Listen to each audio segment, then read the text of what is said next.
Well, what was supposed to be a routine weekend turned into something unexpected.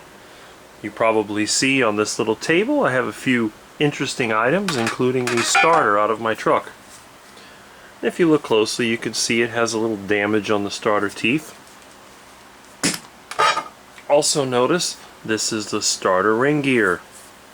And I don't know if you can see this or not, but it's got problems. See right here, plenty of places where it is wearing on the edge.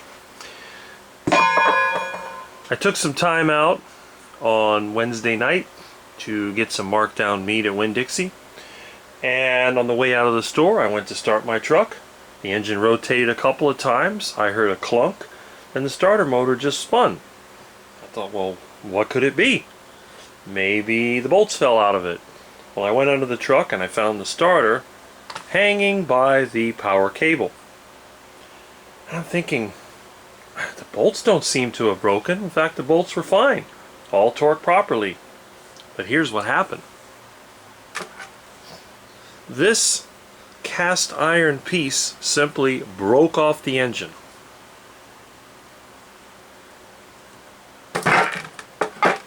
Fortunately, a friend of mine had a junk truck, so I was able to get another one.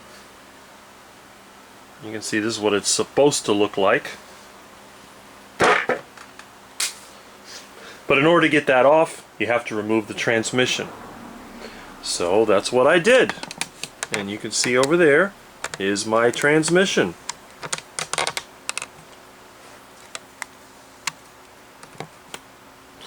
Interestingly, when I took out the transmission, I found out that that filter was loose. It must have been sucking air, which would explain why occasionally my transmission would have sort of a chattering, sucking sound inside of it.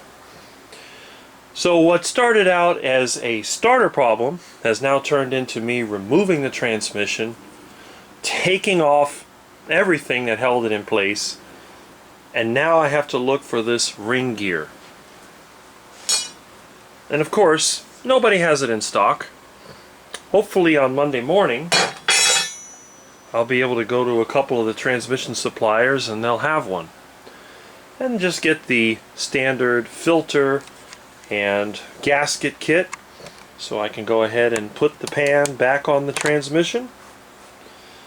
And hopefully, by maybe Tuesday or Wednesday, I'll be on the road again. I don't want any more surprises.